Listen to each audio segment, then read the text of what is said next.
Hi guys, Jason from Thrive Endurance. Just sitting here at the beautiful Noosa foreshore. You can hear the waves probably in the background. I just thought I'd give you a quick update on my game changer plant-based diet change that I started a bit over 8 weeks now, 8 weeks ago. So originally I decided I'd do this, just to see what would happen. I was probably a little bit skeptical about the whole thing, and I said I'll do it until Christmas. Just that would give us 8 weeks, so it would give you a good indication of probably how I would feel. So I got to probably the week before Christmas, and I decided that I was probably going to give it at least another 4 weeks after that. Probably one of the main reasons was I actually surprisingly am feeling pretty good. And the other one is, on a performance basis, I couldn't really give any judgment because after 8 weeks from where I started, I've only just sort of got to a basic level of fitness again now. So I think in 4 weeks time, I'll probably be able to, more replicate some of the other things that I've done in the past, because I'm probably at a baseline now where I can actually start to do a little bit more effort work, and before it was just a matter of getting fit again. So probably I just thought I'd just give you a few things that I've learnt along the journey. So to start with, I just decided that I was just going to cut out all the animal products, and just kind of took for granted that I would get the stuff that I needed in, like protein and that sort of stuff in, after watching the documentary, because all plants have protein and all plants have amino acids. For me, that probably didn't quite work. I didn't cope very well with so many beans and chickpeas and and all that sort of stuff. So it was probably a little bit carbohydrate rich of a diet for me, from where I've come from. What I've changed to probably more of a lower carb, higher fat sort of base. So yeah, so the first thing I learnt was, I went back to sticking with what I knew. So I'm probably eating about 50% fat, probably 30-35% carb, 20% protein, somewhere around there. The second thing that I probably have learnt that that probably people need to think about if they're going to do the same thing is it's really hard to go out and eat anywhere. You can pretty much go, most places will have a vegan option, but they generally, most of those options won't have any substance, any nutrition value, no protein in them. All they've done is just pulled the animal products out and haven't replaced anything. So probably two advantages of that is that one, I've eaten a lot at home, so I'm actually really enjoying the food.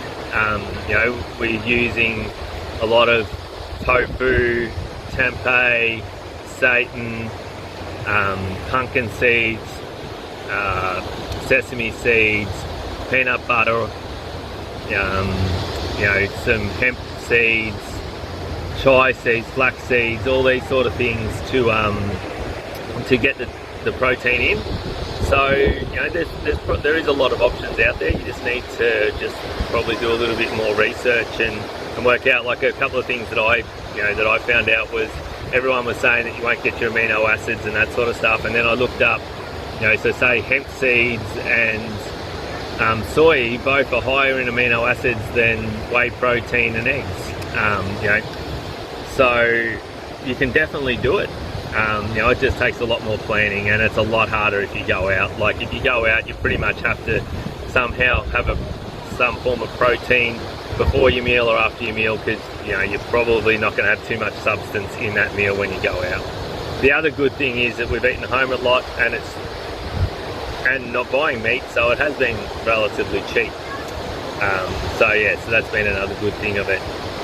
So just all in all, I would say, I probably felt not that great for the first 3 or 4 weeks, but probably about the 5 week mark, I've definitely, my energy levels are great.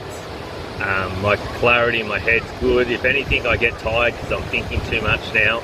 I've got too much energy to think, too much clarity in my mind. But saying that, I think that, you know, whenever I've been off a refined carbohydrate diet and I've been eating well and I've been training well, I think that, you know, I have probably felt that same way. So, you know, I would probably say now I haven't done my bloods yet. You know, I have been taking a protein powder and I have been taking BCAAs, but I was doing that beforehand, so nothing's changed there.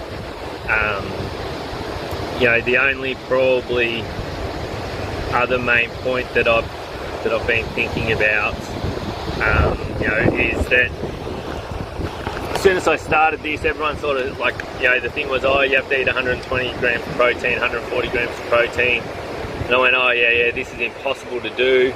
You know, I started making some green smoothies, and they basically got, you know, avocado, spinach, hemp seeds, pumpkin seeds, sesame seeds, coconut water, you know, all this stuff all blended up, and I just have that at Smoko's. You know, and there's about 45 grams of protein, so that makes it up pretty easy. But the one thing that I did quickly work out was then I went and started adding up what I would have been eating before, and you know, and I think I probably was only having 80 to 100 grams of protein beforehand. So, you know, so one, was I not having enough then, or two, do I really need to eat any more than that? The other one is that I, you know, have probably worked out is that everyone's saying about how unhealthy it is. I actually, once I worked out that I was only eating about 80 grams of protein, I'm eating eggs every day, and I'm eating meat and salmon and fish and all these other things, is that most of the people on a higher carbohydrate diet that are dieting around 1500 grams, they wouldn't be eating even 30, 40, 50 grams of protein maximum, especially young girls. So, you know, I think that either one, if we need it, that's a really big problem. You know, and the education is, you know, is really lacking in their probably our younger generation. We probably just all assume that we all know that these things are not good for us and all that, but a lot of people don't. So yeah, so I just figured I'd do it for another 4 weeks, because one, I actually want to. I got the Christmas day and I didn't even want to eat the roast ham or the roast turkey. And I'm not, you know, I'm not a greenie. I'm not for saving the animals. You know, I am a farmer.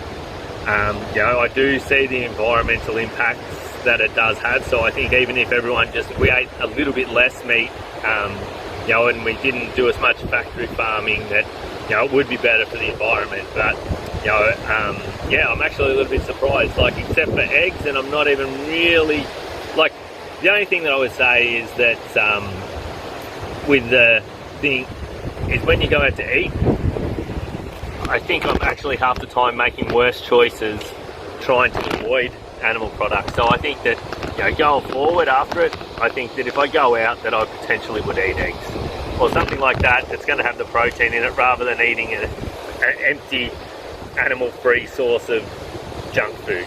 So, you know, I think, you know, the key would be don't cut out, you know, something that's probably pretty good for you still, to then eat rubbish just because it's got an animal product in it. So, yeah, so, but yeah, all in all, I feel good. I'm going to write up a blog, a bit more info, a bit more detail, showing you a few other things. But yeah, if you're interested, have a look at that.